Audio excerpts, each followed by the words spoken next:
Okay, so we're starting chapter 9, part 2, as I've written right here. I had a little interruption, including my alarm going off. So let me go ahead and start this over again. This is take number 3. Anyway, we're looking at a system surrounding relationship. Remember, the first law of thermodynamics reminds us that the change in energy of the universe is zero in a chemical reaction. So we're looking at a transformation this time based on a heat change. So we have in the second law, we're told the universe is made up of essentially the system and the surrounding. And so what we're focusing on is a system, and whatever is in direct contact with the system will be our surrounding. Okay. In this question, our system is the hot metal. I'll just call it metal. And our surrounding is the water, because that's in direct contact with the system, right? The surrounding is always whatever is in direct contact with the system, because we're focusing on heat change or heat transfer. So whatever the system loses, the surrounding gains, and whatever the surrounding gains is because the system lost. They have a codependent yin-yang relationship. I kind of look at it like the marketplace where you have buyers and sellers, so they're usually exchanging stuff with each other, right? And so you can look at it that way. Anyway, let's go back and see what the text says over here. It says when two objects, aka system and surrounding, at different temperatures are placed in contact, heat will flow from the material at a higher temperature to the material at lower temperature. Heat will flow until both materials reach the same final temperature. So in the beginning, they are at different temperatures, right? But this heat flow continues, and at some point, it actually flows in both directions until they reach a final temperature. When the final temperature is the same, then there is no temperature gradient. The gradient means that there has to be a difference in order for the heat to continue to flow, right? So there's no difference in temperature. Therefore, there is no net heat flow at final temperature, at this final temperature here. So the heat flow will continue until they both reach the same final temperature. The amount of heat energy lost by the hot material equals the amount of heat gained by the cold material. Okay? And that's what this little statement says right here. So from here, we're told that this is an example of how it plays out. I'm not going to spend so much time here, but we have a block of metal at 55 degrees Celsius added to water at 25 degrees Celsius. The metal is hot, the water is cold.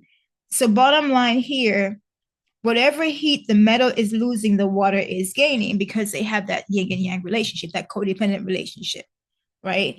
So I want to show you how this then translates into this equation based on Q being equal to M cat C delta T, C sub S.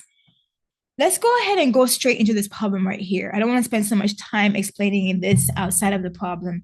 I want to look at it in the problem. So to see how this plays out, or to show you how this plays out, we're going to go straight to this problem here. In this problem, we're given the mass in grams of a cube of aluminum, initially at 45.8 degrees Celsius. So I'm assuming, without reading the rest of it, it's going to be a hot metal, right? Because we just came from a hot metal, cold water kind of scenario. Now we're moving into a hot metal, and it's submerged into 105.3 grams of water at 15.4 degrees Celsius. Let me kind of slow down a little bit. What is the final temperature of both substances at thermal equilibrium? Remember, at thermal equilibrium, they have the same final temperature. And they're telling you here, assume that aluminum and water are thermally isolated from everything else.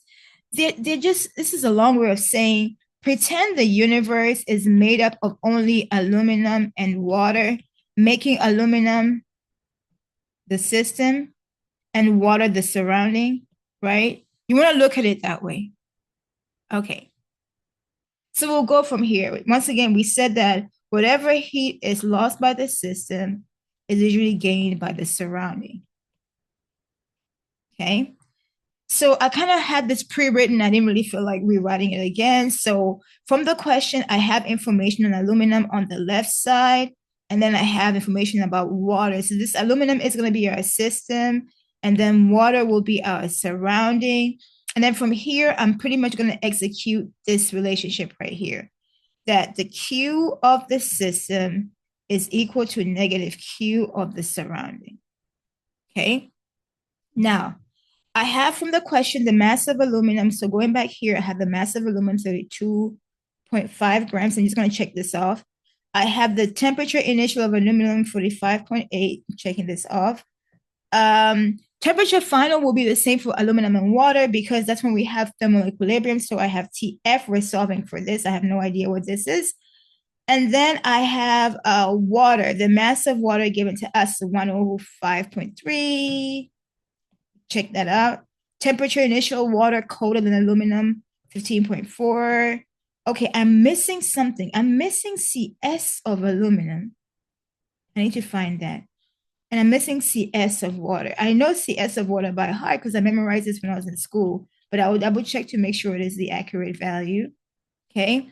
I memorized it because this chapter made me feel so uncertain. I just felt like a lot of things were so subjective, and I don't like subjectivity because I just like concrete, yes, no, not maybe, right? And a lot of the way this text was written made me feel some kind of way. So I needed something concrete, and I noticed that this value was constant all the time and used many times as a surrounding. So I decided to memorize it because once again, I just needed some kind of stability, right? Some certainty. And it gave me that, some kind of training wheels. Okay, let's go back to our table and find the specific heat of aluminum. It should be somewhere back here. Somewhere back here. There it is, aluminum, 0.903. And the units should be the same, right? Let me double check. Yeah, those are the units right there. So where am I? Let me scroll back, Man, scroll back. Where am I? Okay, CS 0.903 joules per gram per degree Celsius. I have mentioned this before, I mention it again. Please notice that in chemistry, the constants they give you tend to have a remix of the units of the other measurements, right? This is one of the things I noticed being in chemistry for many years. So I started using the constants as an ally to help me know what the units of the other measurements should be, right? When I was solving problems, because my teacher had a knack of actually mixing up the units and requiring us to convert. Okay, give me just a moment. Let me get my calculator situated right here. I do have, okay. My phone got updated and I'm struggling a little bit to use it. Okay, we got it. I'm good. Okay, so I'm going to start with mass of aluminum, right? Is MCAT times CS of aluminum times delta T of aluminum. Okay, there goes my alarm. I don't know how to set this thing off. I keep accidentally pressing snooze and I don't mean to press snooze. Okay. Anyway, let's go. Let's do this. So we got this, right? Equal negative mass of water times CS of water times delta TH2O. So what I'm going to do here right now, I'm going to leave this as is, right? And plug in my other numbers and then work with these as just so it makes things easier. I've noticed when I'm working out problems as a teacher versus as an individual, I want to keep things less cluttered, okay? So mass of aluminum will be 32.5 grams. Oh, back to the units, right? The units should map out. Mass should be in grams, that works out. Temperature in degrees Celsius, that works out. Energy in joules, yeah, that kind of works out. So that should work out. CS of aluminum is 0.903 joules per gram per degree Celsius times change in temperature of aluminum equal, don't forget this negative, I tend to forget it, don't be like me, 105.3 grams times CS of water, 4.18 joules per gram per degree Celsius times delta T of water, right? I'll plug these in later on. For right now, I'm leaving them like that. Let me go ahead and do the math. 32.5 times 0.903. That gives me 29.3475 delta T sub AL equal negative. So let me clear all of this. Negative 105. Oops, let me clear that. I wrote this incorrectly. They changed the calculator format. Okay, negative 105.3 times 4.18. Okay, sorry, I can't show that to you in a calculator. It will take me a little bit longer to try to set it up over there. But I get negative 440.154 times delta T of water, the surrounding. Okay, I'm going to put these numbers in the same place. So divide this by 29.34, divide by 29.3475. I get negative 14.998 delta T of water. Okay, this is delta T of aluminum. Now we know from before that delta T is essentially temperature final minus temperature initial. We said temperature final was the same for both the system and the surroundings. So we'll leave it as temperature final, and then temperature initial will actually plug in the values, right? So here I say temperature final minus temperature initial aluminum is what, 45.8 degrees Celsius. And then here we'll have negative temperature, negative 14.998, open parenthesis, temperature final, minus, what's the initial temperature of the surrounding? 15.4 degrees Celsius. Okay. So let me go ahead and distribute this into that. So have TF minus 45.8 degrees Celsius equal, and make sure I'm copying the right number, okay? And then here, this would be minus 14.998 TF plus, because you have a negative and a negative here becoming plus. And taking the number negative 14.998 times negative 15.4. So times 15.4 negative. Okay, I have to type it in differently in my calculator. What do I get here? A positive value, right? It's going to be 230.97. Okay. Now let's consolidate the numbers. Please notice that the coefficient of TF is going to be 1. It's kind of implied. Just like when you're balancing the equation and there's nothing before the formula, the 1 is implied. This one here is implied. So I'm going to move this over by adding 14.998 TF. Do the same thing here. Add 14.998 TF. This zeroes out, and this ends up being 15.998 TF, right? That's how this consolidates. And then this is still negative 45.8 degrees Celsius equal to 30.97. I should have gone ahead and removed this over. Let me add 45.8 degrees Celsius. Oh, my hand is cramping. Okay, add 45.8 degrees Celsius. This zeroes out over here, and we end up with 15.998 TF equal. Let me add 45.8. 276.77. I'm writing this up now, degrees Celsius. So TF is equal to, take 276.77 degrees Celsius, divide by 15.998, right? Divide by 15.998.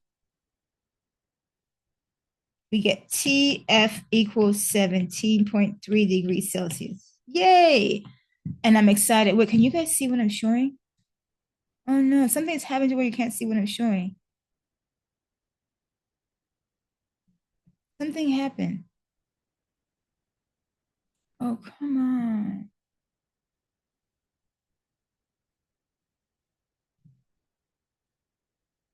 Oh.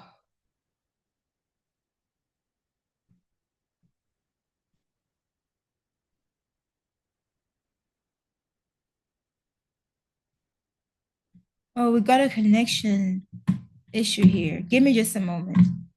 Ah, this is just not working.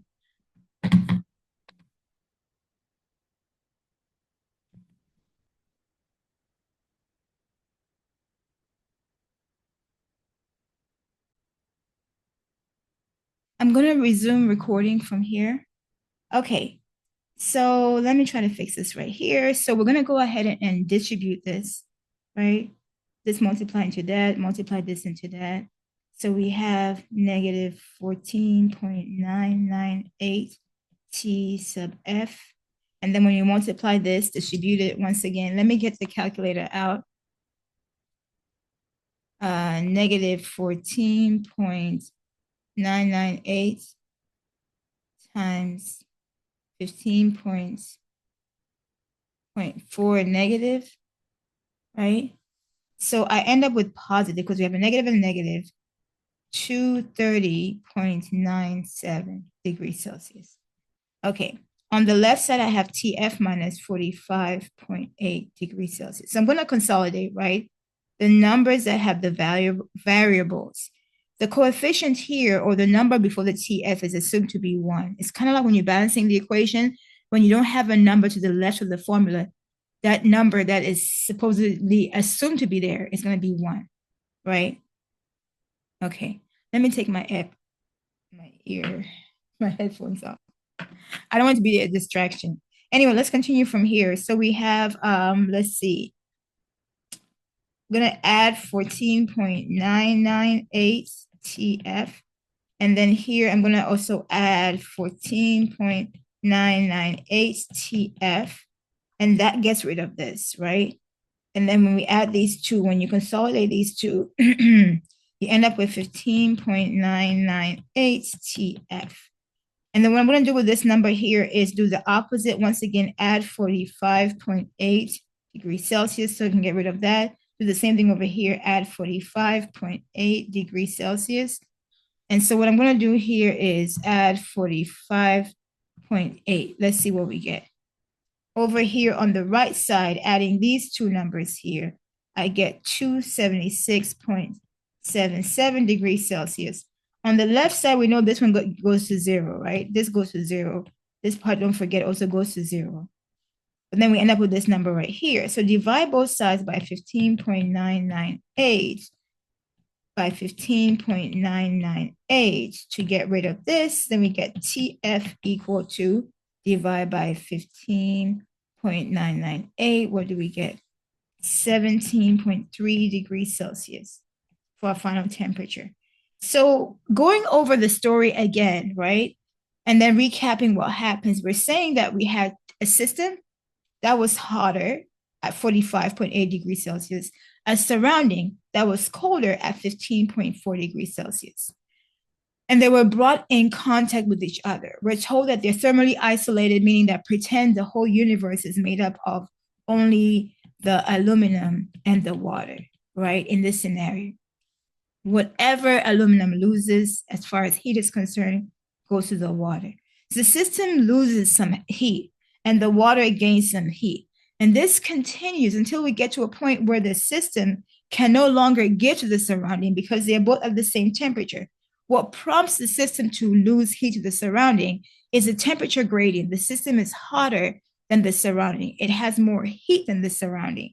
But when they get to the same final temperature, TF, whatever that mystery temperature is, then you cannot have any more net heat transfer because now they're at the same level, right? So the problem here was trying to find out what that final temperature is, which we're learning is 17.3. 17.3. At 17.3 degrees Celsius, there is no net heat transfer, okay? And that was the question. So we can go ahead and move on. Okay, this is us seeing them walk through it. They walk through it, they find the value I found from the table. Remember, the table is there to you as a resource, right?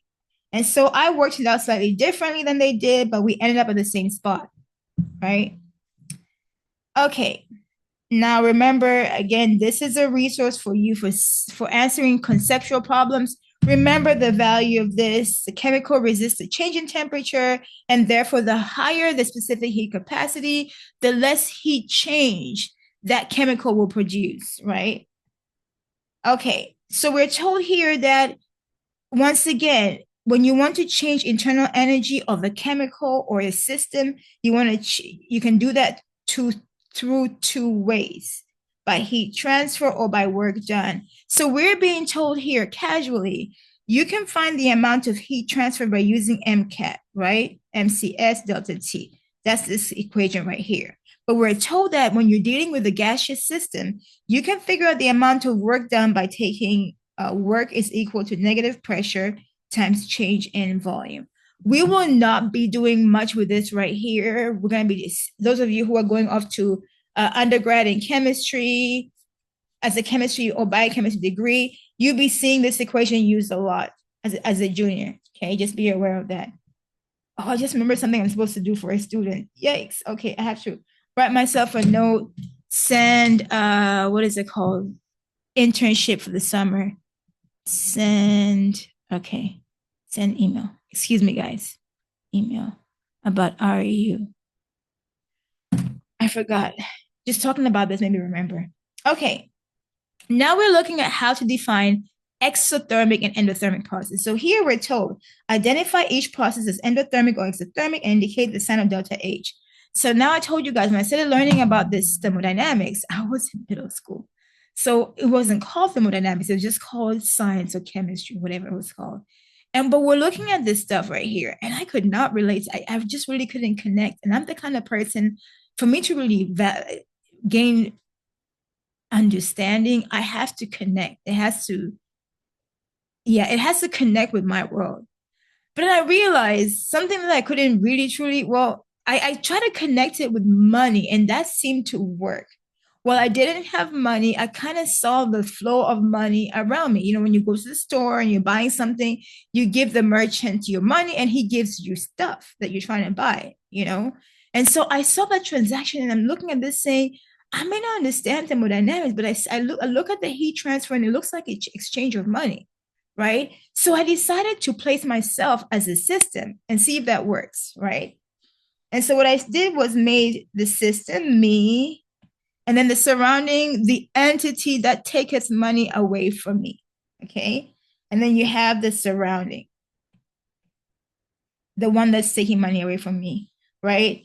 So let's call it a merchant, because we don't know, you know, the person who I'm buying stuff from, the seller. So if for whatever reason money was being given to me, then the direction of delta H was going to be positive because me as a system is gaining, okay? And then if for whatever reason I had to pay up, then delta H was negative, right? Because I am having to give away my hard-earned money, even though in middle school I didn't have hard-earned money. I was trying to make sense of this. And so since I was struggling to connect with the sign of positive and negative, for me, that made sense, right? And so I share this with you just as a way of remembering. Do you have to use this way? No, you don't. Use whatever way makes sense to you. Some of you can read this stuff and just get it at once, right? No problem. But not for me, not younger me, okay? So remember, you have to figure out what the system is. Oh, my other issue, I know you're wondering, are you learning chemistry or my issues? They're all intertwined in my head. They're all intertwined. Was comprehending what I was reading. So when I read this, my comprehension, I realized, was subpar at some level. I didn't know what the subject was, okay? So I'm going to show you how I read this, and I'm going to show you how you should read this. I read this as sweat evaporating from the skin. So I figured the skin is the important part, right? So we're looking at how the skin is experiencing what's going on. Let me tell you something. You don't want to read it like younger me. Read it like this. The subject, the focus here is the sweat. Remember we said earlier, the system is what we're focusing on. So the sweat is what the subject is. So what is happening to sweat? Sweat is evaporating from skin. Evaporation means that it's going from a liquid to a gas, okay? From a liquid to a gas. If it's going from a liquid to a gas, a gas has a higher energy, so you have to apply energy for liquid to become a gas. So the system, which is sweat, has to gain energy for this transformation to take place. Does that make sense? I was looking at it from the biology point of view. The skin is more important than the sweat. The sweat helps the skin. No. If you define sweat as a system, delta H becomes positive. If you define skin as a system, delta H becomes negative. It's important to pick the right system. Can't emphasize enough. Once I figured out that I need to stop making this a biology class and focusing on the system, then it made things a lot easier for me. Does that make sense? Okay, let's go on from here. I'm talking to y'all like y'all are giving me feedback. It's a habit. It's a habit. Okay, water freezing in a freezer. Okay, once again, our system here is water. What's happening to water? It is freezing. Okay, water is freezing. So our water is going from liquid to solid.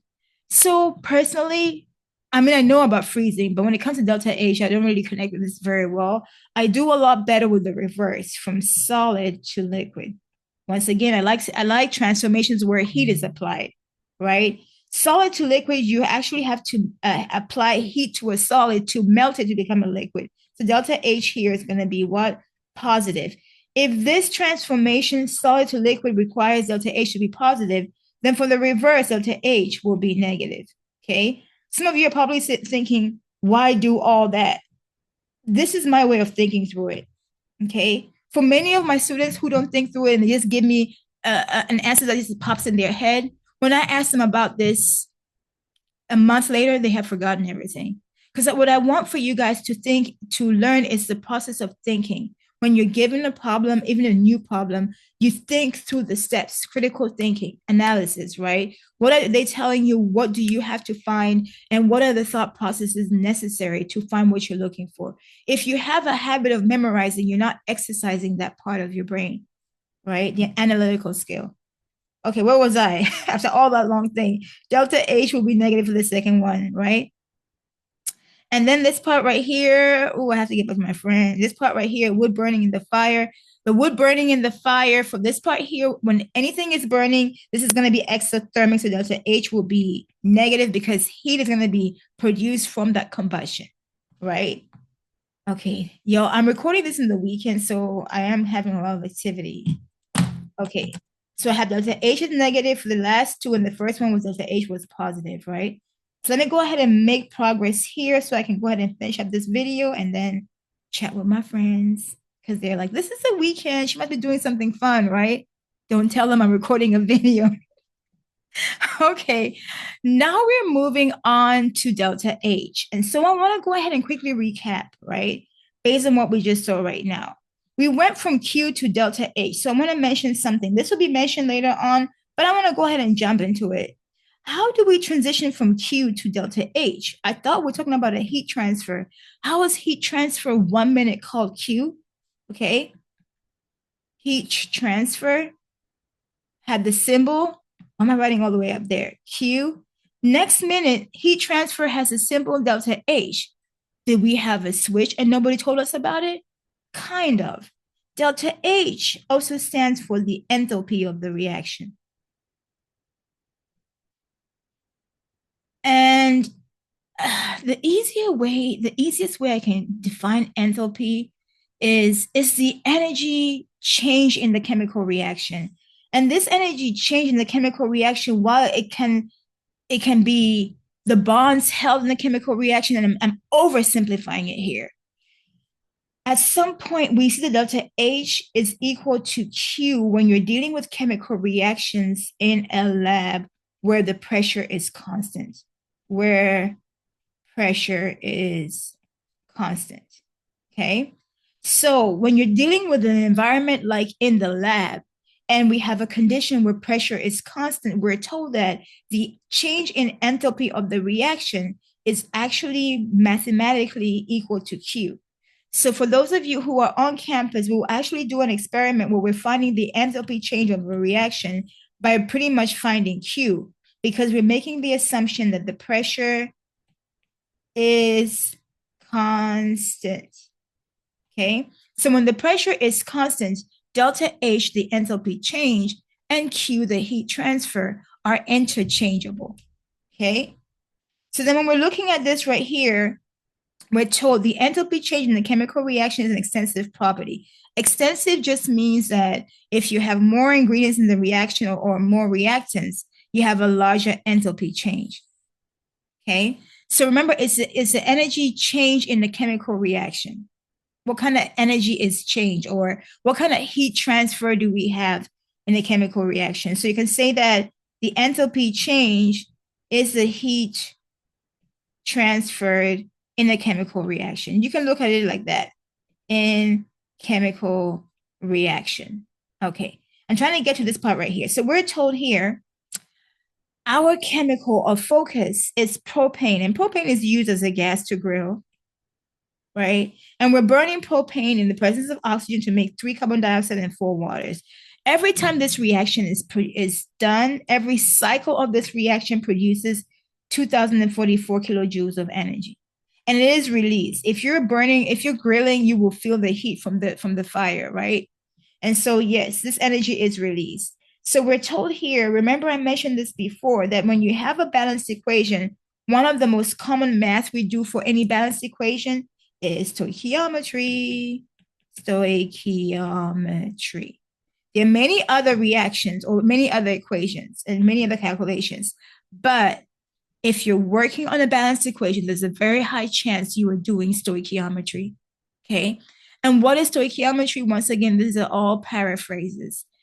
It's a relationship between two components in the balanced equation. You just have to have two components. Up until now, the components were chemicals, right? We will relate the reactant, the first one with the product, or we'll change the relationship and look at the second reactant with the same product, or we'll change it and say maybe a product and a product, right? And we use all the mathematical conversions to figure out if we know one amount of the reactants, can we figure out the amount of product that goes with the reactant? It's pretty much a calculations about amounts. The one that's known and the balanced equation helps us to figure out the one that's unknown. Now we're looking at not chemicals, but we're looking at chemicals and energy. So we're saying here, we can use the known amount of chemical to figure out the amount of energy required. From this relationship, we get that if we have one amount of C3H8 from the balanced equation, then that amount relates with negative 2044 kilojoules. The other way of relating this is if we have 5 amount of the second reagent, the amount being moles, that relates with this amount of energy being released. Now, I want to flip it up a little bit because I like to do that because I think that's fun, right? What if we have, let me change this number here. If I say that, now this can be really complicated, but let me just flip it up a little bit. If I say that delta H is equal to negative 4088 kilojoules, if that's the amount of heat that's being released, how many moles of C3H8, how many moles of C3H8 should you need? Okay, I'm giving you a moment. Normally in class, I get the answer. Since I doubled the amount of heat that has to be released, we need to double the reactant, right? If I triple the amount of heat that is required to be released, I need to triple the reactants and the products. Everything has to be tripled because we said here that enthalpy change is an extensive property. You want more heat, you got to use more chemicals because that's how they connect to each other, right? More heat, more chemicals. More chemicals, more heat. Okay. Having seen that, let's go ahead and work on this problem right here. Oh, okay. Before we get in this problem, I usually give you guys a quick review in class, right? We saw stoichiometry before, and when I mentioned stoichiometry before, it was in the context of mass stoichiometry, mass to mass conversion. So let me go ahead and give you guys that. Grams of given, 2 moles given, 2 moles wanted. I need to make this smaller, y'all. This is when I start writing real big. Oops, nope. Back. Go back. What have I done? Okay. Let me use this right here. Okay.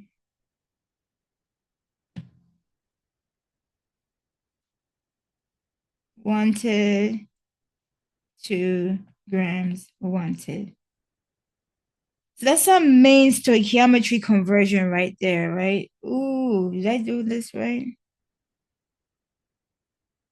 I don't know why I write so big, then I run out of space. That's the whole teacher in me. Wanted. Okay, so this is the original stoichiometry path. Now I'm going to go with the ones that I've covered before.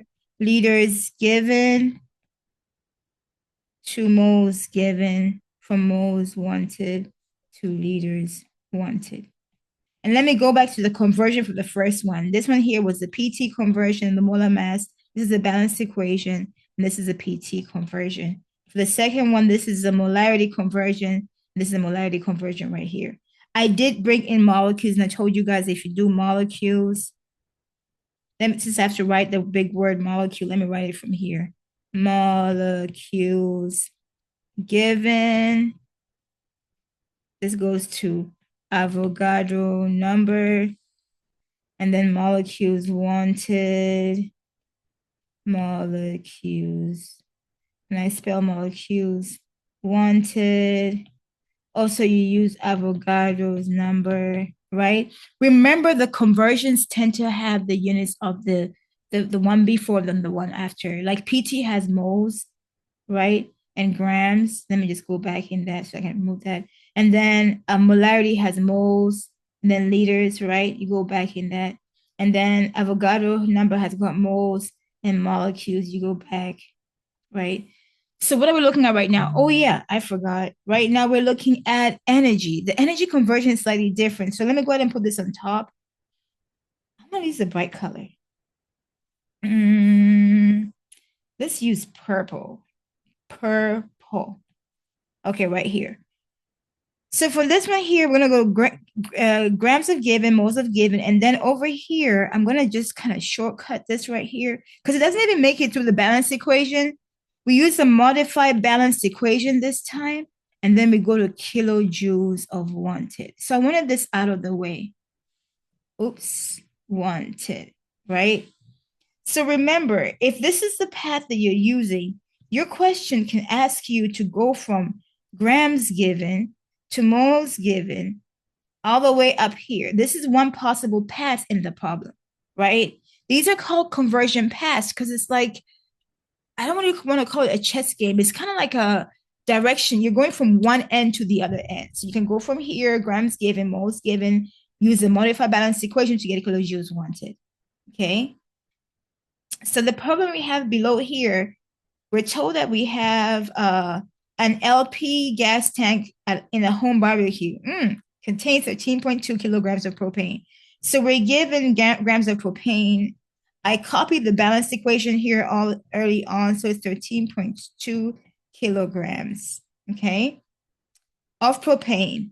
We're given the balanced equation, so we know it's stoichiometry because we're given one and we're asked to find something else. What is our wanted? Calculate the heat in kilojoules associated with the complete combustion of all the propane in the tank, right? So this time our wanted is the amount of heat in kilojoules. So we're going from this all the way to that. Now, you know, I like to draw the arrow between the given and the wanted in every stoichiometric conversion to help you not get lost. Because as a student, when I was still learning this, I used to get lost a lot because I was trying to repeat what I was seeing without really understanding what I was seeing, right? So I'm trying to have you guys do better than me. We're always trying to do better than younger me. You're trying to do better, period, right? Do better. Okay, we're starting from kilograms and we're going to kilojoules. Now, in the conversion path I gave you up here, kilojoules is up here. So this is where we're ending. But we don't have kilograms, we have grams. You have to do one more conversion, go from kilograms to grams, right? For this one here, you use, oh, the AirPods are the ones that are about to die. Okay, that's fine. You use kilogram to gram conversion, right? And then you go from kilogram to gram, from gram to moles, moles to kilojoules. So we're going to have 3 conversions. We can do that. So let's go over here.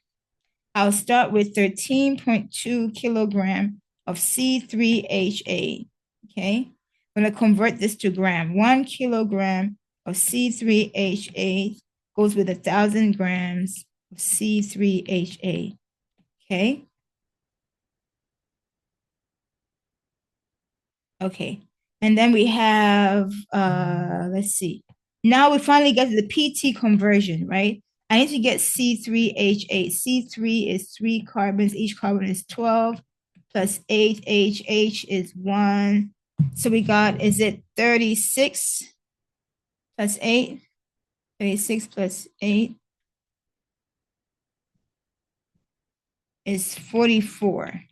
Okay, so we got 44 grams of C3H8, 1 mole C3H8. Okay, so I'm pretty much in the past. I know I gotta go back here. I'm done with this part and I'm pretty much at this part right here. Now I have to use the modified balanced equation, whatever that is, right? Meanwhile, I just made it up. I didn't really just made it up, but I made it up at some point because it makes it easier for me to communicate when there are words that I have to use. Okay, so what exactly is that modified balanced equation? Let's go back here. The modified balanced equation is, normally we use mole to mole relationship, right? Mole to mole ratio for the balanced equation. We have a mole here, but we don't have mole on the right side. We have kilojoules. So here we're going to be using the modified balanced equation that shows us that for every 1 mole of C3H8, we release 2,044 kilojoules of energy. And that is the modified balanced equation conversion that we needed. Ta-da. Now let's see how this plays out. 13.2 times 1,000 times negative 2044 divided by 44. So the big number I get here is negative 613,200 kilojoules, or negative 6.13 times 10 power 1, 2, 3, 4, 5 kilojoules of energy. This is going to be released, right? So you can report it like that or say, or 6.13 times 10 power 5 kilojoules of energy release. Now, in the question was the number, yeah, that was what the number was, negative 204. Okay, let's see what they work out and what they get. They better get what we get. Very similar. Well, they use this part here. I did not use all that. Okay, but very similar. Hopefully you see that. So we are done with this part. We can say we're moving on. And then, as I mentioned earlier, reactions done in aqueous solutions are at constant pressure. The calorimeter is often nested. So this is kind of showing you how this plays out in lab. So the context here is in the lab. How is delta H, the enthalpy of a reaction, calculated? Or maybe measured. Should I say measured? Because in the lab, we usually measure stuff, but we don't really measure it directly. So you can say measured or calculated. So if you're asking why we're covering this slide, we're trying to prepare to know how to measure delta H in the lab. How do we accomplish that? So we're told that we use a nested or coffee cup calorimeter. So this one here, this looks cute, but when we do it in lab, it's a little bit of a struggle. But we do have 2 coffee cups nested together. The goal here is to try to provide insulation so that we can have that universe being equal to the system and the surrounding, and then we can ignore everything else, right? So we don't want this environment here involved. We want the system to be the chemicals. And then we want the surrounding to be the water the chemicals are in. Okay, we don't want this area outside the cup to be part of the story. We want the story to be everything happening inside that cup. And these are the things that weren't very clear to me in school, because the teacher will start talking and they'll keep talking. And in my head, I have all these questions like, can I talk to you on the side? Can we dialogue about what's going on? The chemicals of the system, the surrounding is the water. When the chemical heats up and releases heat, the water gets hot because it gains the heat from the chemicals. Right? So much being said. So for us to make sure that the outside of the cup is not part of the story, we double cup. We nest the cup. Okay? And then we make sure that the solution inside is once again covered to keep this atmosphere here from being part of the story. We want the exchange to only happen between that system, aka chemicals, and surrounding, aka solution. Right? So in this here, the chemicals they are seen as a reaction. This is a system, the chemical reaction. So we'll call it a chemical reaction. Our solution is that surrounding. Okay. Many times our solution is approximated to be water because we don't want to complicate it too much. So we see our solution sometimes, AKA, we also know it as water. Okay. So we're told here that in the lab, if you want to figure out the enthalpy of a reaction or a change in enthalpy of the reaction, knowing the pressure of the lab is constant, delta H equal Q. And what is Q equal to? MCAT, MC sub S delta T, right? So in the lab, can you measure mass? Yeah, we got scales. Can you find CS? It's in the table. Yes, of course. Can you find the temperature change? Yes. Of the chemical? Yeah, that will be a little bit complicated. So what we do here is, since we know the system and the surrounding are exchanging heat, though our goal is to find the Q of the reaction, we find the Q of the solution. We can find this one.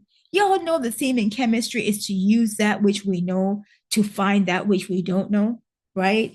The reaction is what we want, but we realize that the reaction gets its heat from the solution and vice versa. The solution gets its heat from the reaction. So in the lab, once again, this is a lab scenario. What we will do then is, what am I trying to erase with the marker? What we'll do here is, remember the solution is usually water. So we'll take the mass of the solution, aka water, CS of the solution, aka water again, and then we just measure the temperature change in the water. So the temperature can start off at, I don't know, I'm making up numbers here, 20 degrees Celsius, and it can get to 35 degrees Celsius. And then we're like, oh, look at that, the water got hot. If the water got hot, where did it get the heat from? The reaction, right? And so we look at this temperature change here and we say this is let's say 15 degrees change. So if the CS of the solution is 4.18, because that's the CS of water, and then let's say we were doing an experiment where the mass of water in here was 100 grams. I'm making up these numbers, right? Just to make a point here. Then by doing the mass here, we'll take 100 grams, 100 grams times 4.18 times 15, we get negative 6270 joules. So we can say the reaction is actually losing is losing 6270 joules. Why? Because the solution is gaining 6270 joules of energy. It's gaining that joules through the heat transfer. Remember, the solution went from cold to hot because it got the energy from the reaction. Anyway, that's how this plays out. And then, of course, from here, you can actually take Q divided by moles to get delta H. Okay? But I'm kind of going into too much detail here. This is just for the benefit of those of you who are watching and you're not doing the experiment on campus. But if you're doing the experiment via the lab kit, this is actually very important because it does help you to give you guys some directions, right? To kind of see the why you're doing the things you're doing. Okay, so let me do a quick recap since we've come here.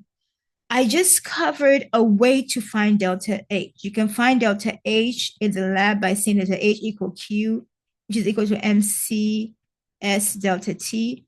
We said we can find the delta H from stoichiometry. Okay, so this is the first way, this would be the second way. So we'll keep adding to this as we go along. Now we're looking at delta H as it relates to different chemical reactions. We're trying to see how this plays out. The delta H, the enthalpy, is an extensive property. More chemicals, more delta H. Okay, for the sake of communication, I'm going to say this is reaction 1, this will be reaction 2, and this will be reaction 3. Okay, reaction 1 is our starting point. So we're going to compare 2 and 3 to 1. We're saying here, when one amount of C, one amount of O2 react to form one amount of CO2, the amount of heat release is 393. So release means negative, but I just say, yeah, 393.5. So when this reaction goes through one cycle, delta H is negative 393.5. Okay. How is reaction 1 related to reaction 2? By quick examination, reaction 2 looks just like reaction 1, only everything is doubled. The amount of chemicals is doubled. So we're told here, since enthalpy change or the heat transfer is an extensive property, when you double the chemicals, you should expect to double the amount of heat release. And that's what we see, how it plays out. The amount of heat released is double because the amount of chemicals is double. Okay. We're told if the reaction is reversed and the sign of delta H is changed. So let me see. Let me go back to what I gave you guys here was a qualitative relationship. Let's make it quantitative. Let's use numbers, the logic of numbers. Since you're doubling the ingredients and the chemicals here, you need to double the change in energy. So you want to see reaction 1 and reaction 2 are pretty much the same, except for reaction 2 is double reaction 1. Okay, so you can say that reaction 2 is equal to 2. I want to write this in such a way that it makes sense. So reaction 2 is 2 times reaction 1, if that makes sense, right? It's double. So the reactants are double, the delta H is double. If you look at this part right here, I don't know if I'm making sense, but if you look at this part right here, if a reaction is reversed and the sign of delta H is changed, reaction 3 is essentially reaction 1, but it's reversed. So in chemistry, to reverse is to multiply by -1. So not only are we reversing the whole reaction by flipping the roles, then now the product is the reactant and the reactant is the product. Now we have to multiply delta H by -1 also to get this number right here. Okay, this is us working on Hess's law. So we're told here, kind of warming up towards Hess's law. Hess's law is a law that tells us the relationship between a chemical reaction and its delta H. The enthalpy of the reaction, which is the energy transfer in a chemical reaction, is associated, is always associated with a particular reaction. So there's a delta H attached to the reaction. So if the reaction is changed, aka reversed, doubled, flipped, halved, the delta H will also change. Okay. So how does this help us with Hess's law? Now, I kind of paraphrase Hess's law in a worksheet I gave to the class, but I don't have that right here. So let me see if I can paraphrase it here. Y'all just give me some grace. Let me paraphrase this. So the delta H of a reaction, for example, in this problem here, they ask you to find the delta H for the reaction below. This is the one that has the unknown. Let's call this reaction the overall reaction. So the delta H for an overall reaction is equal to the delta H's of a series of reactions. Let's call these 1, 2, 3, where the series of the reactions are many steps to get to the overall reaction. So the reactions 1, 2, and 3 are essentially the multi-step. It's more than that, the multi-step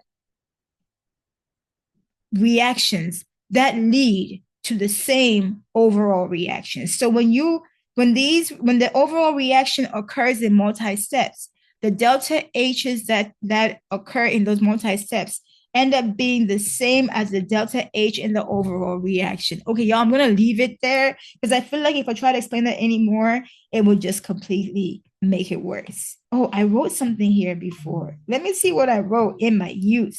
When I say my youth, it means it wasn't today. It may have been yesterday. Okay, I wrote here, for reactions with known delta H's, we will rearrange the reaction to match the unknown reaction. That is so true. We will then add these 3 rearranged reactions to get the overall reaction. There is that way of saying it too. So hopefully that makes sense, right? So here, let me first of all bring the overall reaction. Since our goal is to find the delta H in the overall reaction, we need to have that as an anchor. Okay, copy this over here and bring this down here. We need to have it as an anchor because how else will we know what to multiply the equations by? Okay, actually, you know what? Let me go back. Go back. Go back. Okay. Let me put this here, and then we're gonna start from scratch because I can't remove this here. So I'm gonna copy these equations here. Okay. The multi-step equations and start from there. We're gonna start from scratch. Copy these. Where's the copy? Copy. And then paste over here. And I want to, oh no. Go back. Can I paste an image? Okay, that's interesting. I don't know what the difference was, but let's go with that. Okay, so I want us to use what I call anchor formulas. It's not really a thing in the world of chemistry, in the chemistry streets. These are just words I make once again because it's easier for me when I teach this class year from year to have words, to have go-to words. Okay. Okay. So the anchor formula is going to be the formula that appears in the multi-step reaction and the overall reaction. C3H8 appears here and appears here also, right? These anchor formulas help me realize how do I modify reaction number one in the multi-step reaction so that when I add the three reactions, the anchor formula ends up on the right side as we see it in the overall, right? In the overall, this chemical here is the product. I'm going to label it as P, but here's the reactant. So what do? The coefficient is the same. The physical state is the same. So what I'm going to do here is multiply the whole reaction by -1 to flip it so that the reactant can now become a product, right? So I'm going to write the product first. 3CO2 gas plus 4H2O gas to give me C3H8 gas plus 5O2 gas. Okay, I feel like I need to move this over. Move this over. Yeah, there. So my delta H for this flip reaction will be plus 2043 kilojoules. Okay, so the first one is done. For my second anchor formula, I'm going to be looking at the chemical C. I have C solid here, C solid. But the C solid in the multi-step reaction is only the C. In the overall, it's 3C. So I have to multiply this reaction by 3, and this part here by 3. The first one was -1, right? So let me go ahead and get this number first here. 393.5 times 3. Okay, this would end up being -1180.5. Okay, so write the second equation. Second equation will be multiply everything by 3. 3CS plus 3O2 to give us 3CO2. And the delta H for this is -1180.5 kilojoules. Okay? The last one, my anchor formula. This is still a reactant, so no problem. I just have to multiply by 3. This was negative, right? -1. Okay, this one here is, we have 2H2 and we have 4H2. We need to make this one here 2. We need to make the 2H2 become 4H2. So I'm going to multiply this by 2. So I had to multiply this. It's still in the reactant side. So all we're doing is doubling everything. So 2 times, right? Let me do the math first. 2 times -483.6. So I get -967.2. Okay, I want to write the number down so it's not confusing towards the end. So I'm doubling everything. So it's going to be 4H2 gas plus 2O2 gas to give us 4H2O gas. And delta H here is going to be -967.2 kilojoules, right? Man, when I was in school, I love these. When I'm doing it in class, also, usually my students are like, yeah, 2 bond negative. And I'm like, yes. And they're looking at me like, teacher, you're a little bit too excited about this. I'm like, I like puzzle pieces coming together. When I see things that appear to be disconnected just come together, it's such a beautiful thing, right? So I find these exciting. Oh, so in Hess's law, we're supposed to add these multi-step reactions to get our overall reactions. So part of the reason why I like these when I was in school, you could check your answer. You could almost kind of check your answer in the exam and walk away knowing 100% you were right. Okay. Because all the formulas you cancel out are the ones that do not appear in the overall. For example, 3CO2 does not appear in the overall. So it has to go. That and that one go. Gone. Right. And then let's see, there is no H2O in the overall. So that one also has to go. So you have a way of actually finding this out, right? And you can verify. In biology, when I kind of thought I knew something, there was no way of verifying it until I got my exam back. And then sometimes my grades were a surprise because I was like, oh, okay, I guess I did know that one. Right. But with chemistry, you have moments like these, right? Defining moments like that, where you're like, yes. Okay, back to the lesson. So here we have, oh, there's no oxygen in the overall, so I have to get rid of the oxygens, but I have 5 here. When you add these two up, you get 5 oxygens. So this cancels out with that. And look at that. So we get 3C sub S plus 4H2 to give us C3H8. Now our delta H. Ooh, the delta H. Okay. 2043 negative. No, that's not negative anymore. My bad. Minus 1180.5, right? Because adding these is the same thing as subtracting because of the negative there. Minus 967.2. Negative 104.6 kilojoules or negative 105 kilojoules. And we got a delta H. Yes, right? I'm telling you, man.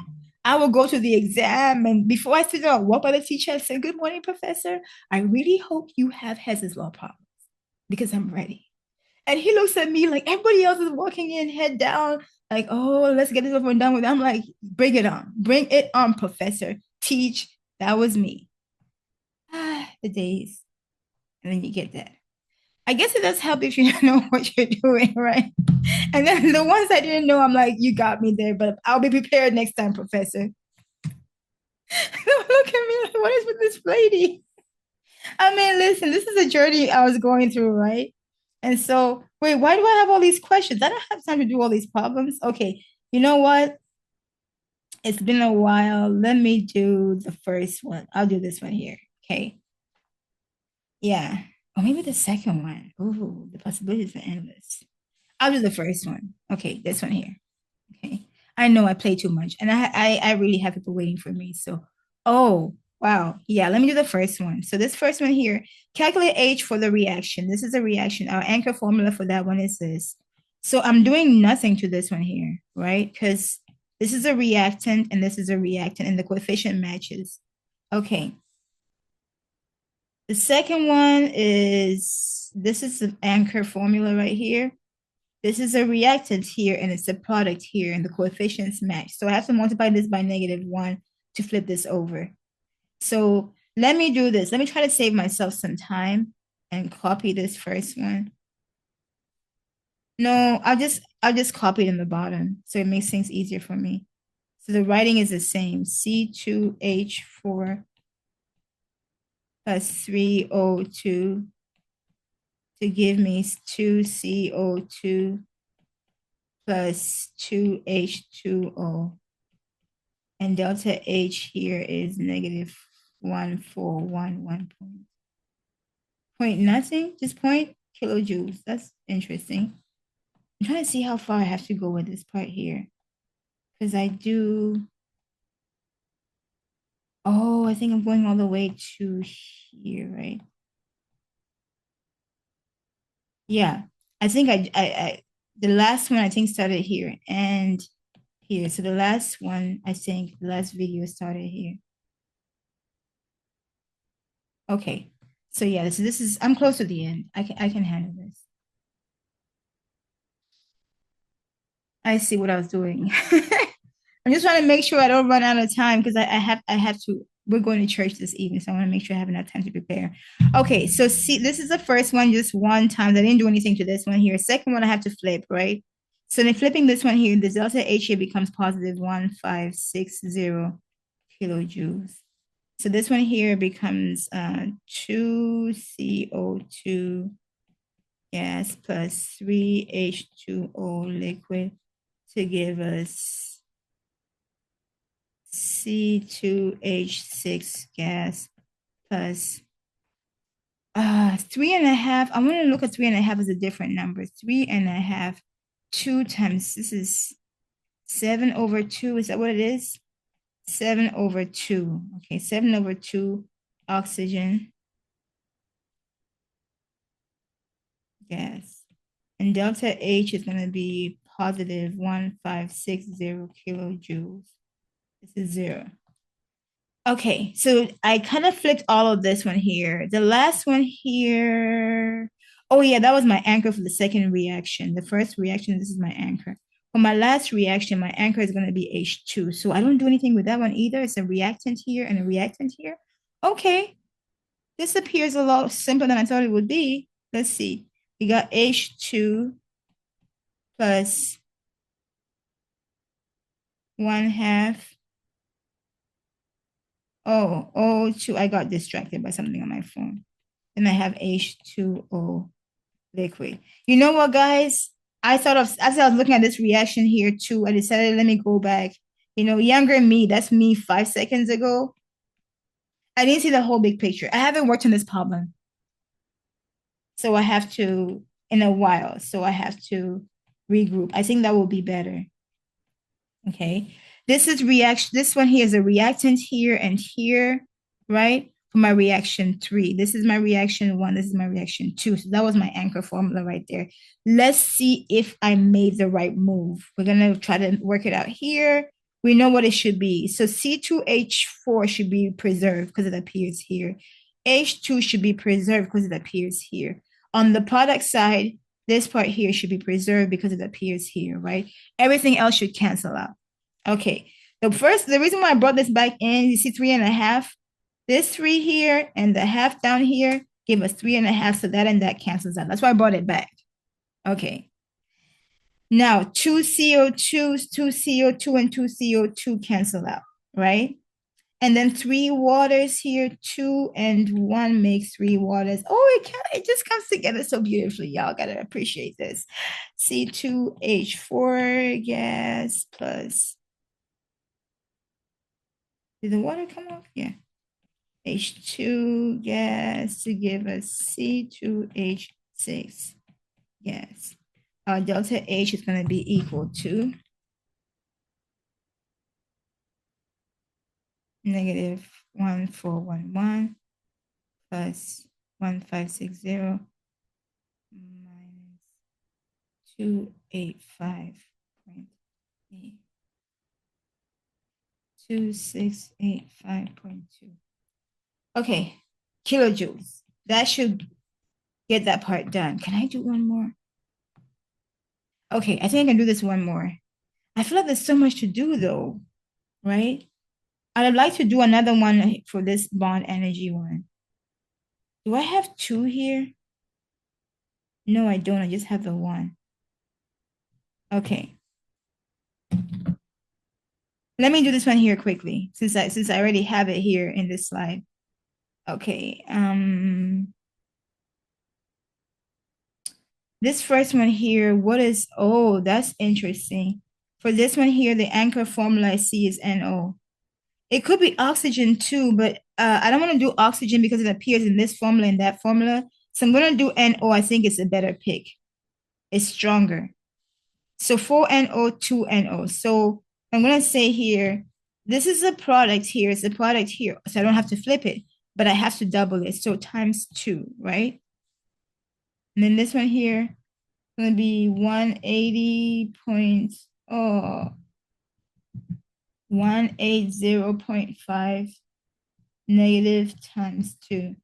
This would be negative 361 kilojoules. So I'm going to write this as 2N2 plus 2O2 to give us 4NO, and delta H is equal to negative 361, right? So this part is already done. And I double this. Okay. Where's my next anchor? This one here. This is my next anchor. This is a product. This is a reactant. So I have to multiply by negative. Negative what? And I have to double it. So -2. So this one here will end up being, the mass will be 91.8 negative times 2. This ended up being -183.6. Okay. Oh no, I didn't see. It's gonna be negative, so it has to be positive. So times 2 negative becomes positive, right? So when I flip this over, it becomes 4NH3 to give us 2N2 plus 6H2. Delta H for this is positive 183.6 kilojoules. Okay, that was my second anchor formula. What's my third anchor formula? We can't use O2 because it appears in two formulas, right? So it's gonna be 6H2O, 6H2O. So I'm gonna make this times 3. This is a product here and a product here, so I don't have to flip it, just times 3. So for my numbers, I get 483.6 negative times 3. So it's gonna be negative 1450.8. Okay, and we're just multiplying by 3. So it ends up being 6H2 plus 6O2 to give us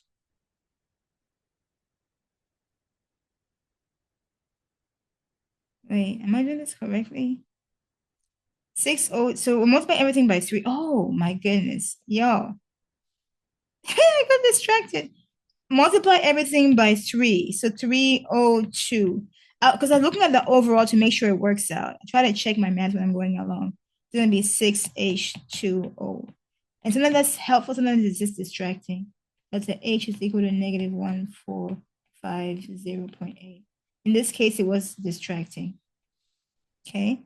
So we know the 4NH3 is going to be protected. The 5, I was looking at the 5O2 has to be protected. And then the 6H2O has to be protected. And then the 4NO has to be protected. Everything else has to go. Got to go. 2 and 2 gone. 6H2 gone, right? This is what I was distracted by, this group right here.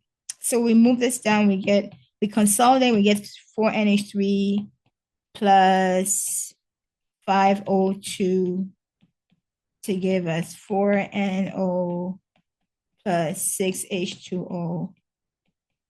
And that's essentially our overall reaction. And then our delta H from this is going to be taking the last number plus the middle number, 183.6. Since I already have the last number in my calculator, I'm just going to add everything above. Plus delete 361 negative. Okay. I'm getting negative 1628.2. Okay, I didn't double check this, but let me try it from the beginning. 361 negative plus 183.6 minus 1450.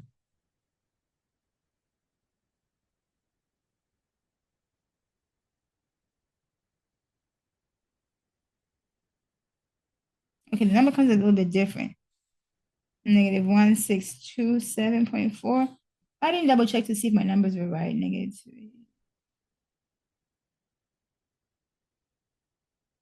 3. Okay. I'm going to write the second number. Negative. Oh, what was my answer again?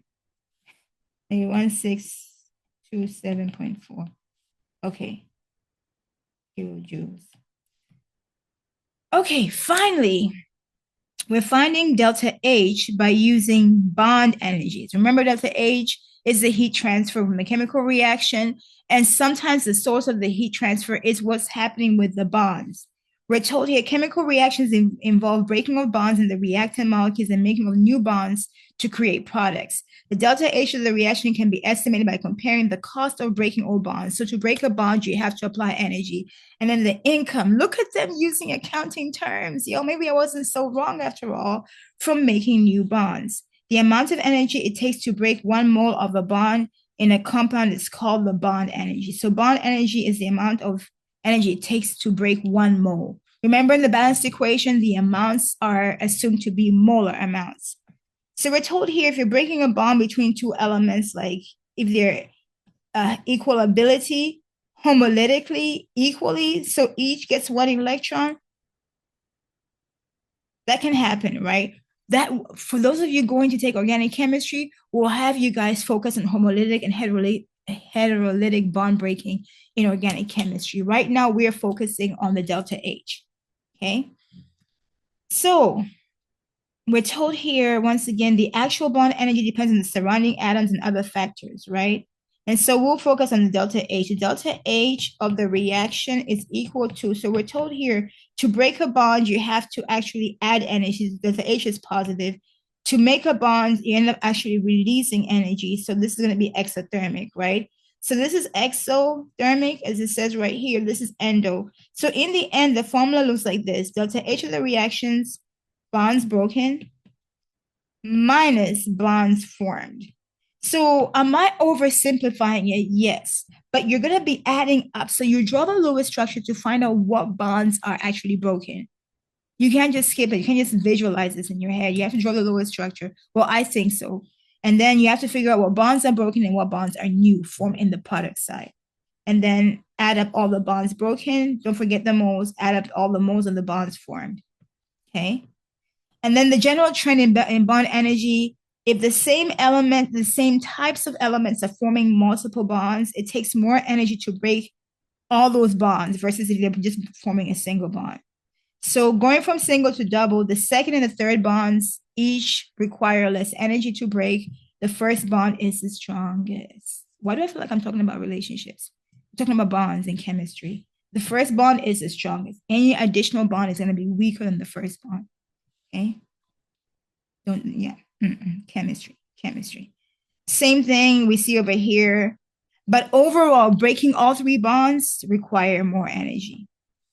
Okay, remember how they said before that the type of elements in the bond determine the kind of bond energy? So we're seeing here, in general, the shorter the covalent bond, the stronger the bond, right? So we're seeing two bromines have a strong bond, but when bromine is bonded with fluorine, the bond is even stronger. So if the atoms in the bond are bigger, the bond length is stronger, right? So let me start with this one. Let's say this is the average size. So to make a bond, to make a point here, I'm going to say this is the average size of the bromine.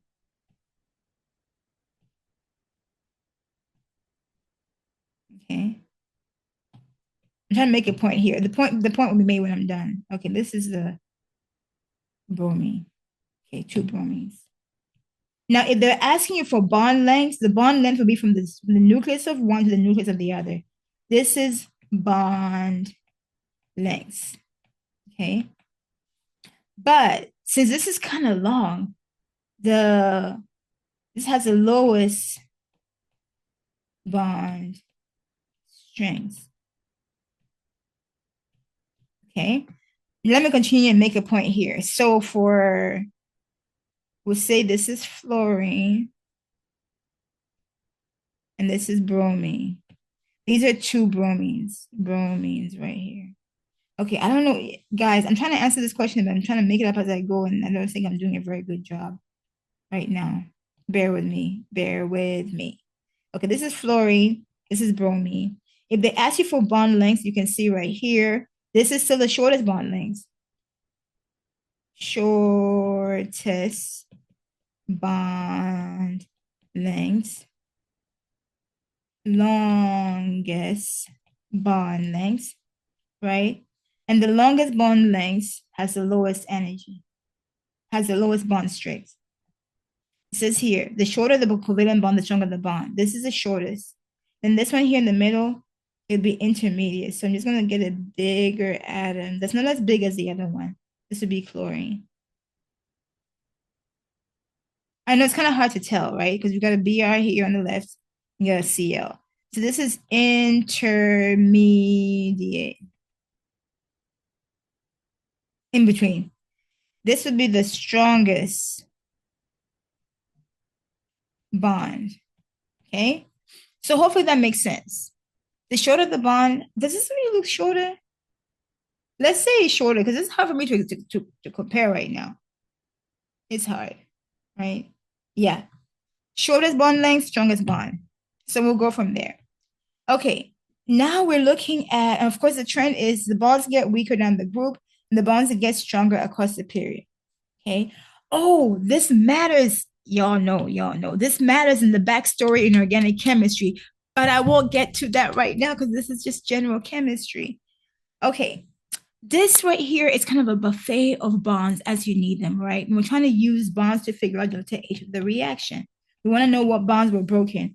Please notice the caveat right here. If you're looking at a molecule that's C-double-O carbon dioxide, you're trying to figure out what the bond strength is for this bond here, you want to use 799 in CO2, not 736. If it's any other molecule you want to use that has a C-double-O or carbonyl group, use 736. That's what this table is saying. So let's go ahead and work this out. In this problem here, we're told find delta H of the reaction from bond energies. We're going to be using the bond energies from right here, right? So we have, the Lewis structure is already drawn. Great. We have this balanced equation, CH4, 2H2O, 4H2, and CO2. Oh, by the way, make sure the equation is balanced because I have done that before where I pulled something from online and there was a typo, it wasn't balanced and it wasn't working out. So here we have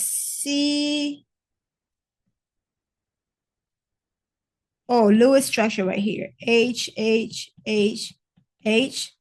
Then I have H, O, H, H, O, H, dot, dot, dot, dot, dot, dot, dot, dot, to give us, this is plus, right? H dash H, H dash H, H dash H, H dash H, plus O double bond C double bond O dot, dot, dot, dot, dot, dot, dot, dot. These are Lewis structures, okay? So let's see what bonds we have. That way we know what bonds to break. On the reactant side, imagine you're talking to somebody on the phone describing this. You're saying on the reactant side, they're like on the left side, C is attached to 4 different H's. One C is attached to 4 different H's. So you have this right here. On the product side, though, there is no C still attached to an H. All those bonds broke. So this broke, this broke, this broke, this broke. And so 4 of these bonds broke. And that's what I have written right here. 4 CH bonds broke because there's none of those bonds still intact on the product side. So what is C now attached to? We'll get to that later. What else broke? Still on the reactant side, you have an oxygen. Okay, we see that. And the oxygen is attached to H's. Well, one oxygen attached to 2 H's, right? And on the product side, none of the oxygen H attachments remain. So this is new, right? And this is happening twice. In the water, you have oxygen attached to A. So this is also broken 4 times. Here, here, here, here. So that's how we get this. Okay, on the product side, now you have H attached to an H. So this is new. 4 times, right? Probably should use a different color. What color should I use? Orange? Then the other new one, I guess I'll use hot pink. 2 CO2s. This is new. There's one here and one here. These are new, right?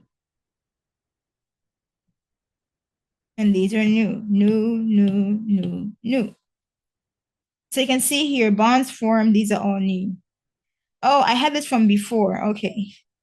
Let me at least go back and set this up again since I have this part here so that you guys can see it with me, right? So you go to the periodic table. Sorry, you go to the table right here, and we're gonna find the first one I find is H-H 436. Let me go ahead and scroll down here and write it down. 436 H-H. I'm gonna come back to it. I got 436. The unit is kilojoules per mole. Okay, yes, kilojoules per mole. I just use this one here. Then I do have CH, that's 414. So I just use that one. CH or HC, 414. 414 kilojoules per mole. Okay. Then for OH or HO, I have 464. 464 kilojoules per mole. Okay, do I have all the numbers? Oh, CO, that CO came from CO2. So I have to use 799.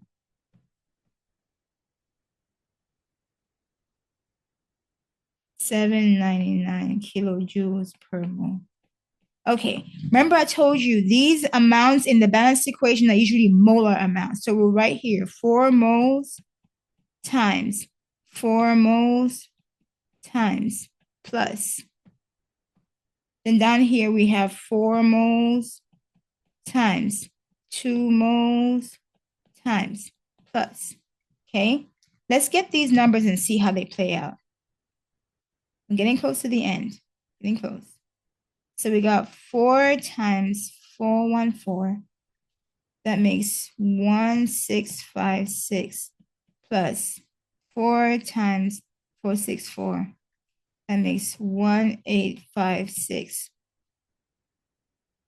plus 1656. That gives us 3512 kilojoules. Please notice because you have moles and moles here, moles and moles cancel out and we're left with kilojoules. So these are total bonds broken. Okay. Then we got 4 times 436. This is going to be, 1744 kilojoules. And then we got 2 times 799. That's going to be 1598 kilojoules. And so we have 3342 kilojoules bonds formed. Okay, I know it's down here, but I'm trying to work this out with you. So we take bonds broken minus bonds formed, and we get 170 kilojoules. And that's the delta H of the reaction, which the book chose to write as 1.70 times 10 power 2 kilojoules. Okay. So this is them showing us how they set it up, them getting their numbers, the table they use, and then it's supposed to be and here. Okay. So this should be the end of chapter 9, part 2. Let me go ahead and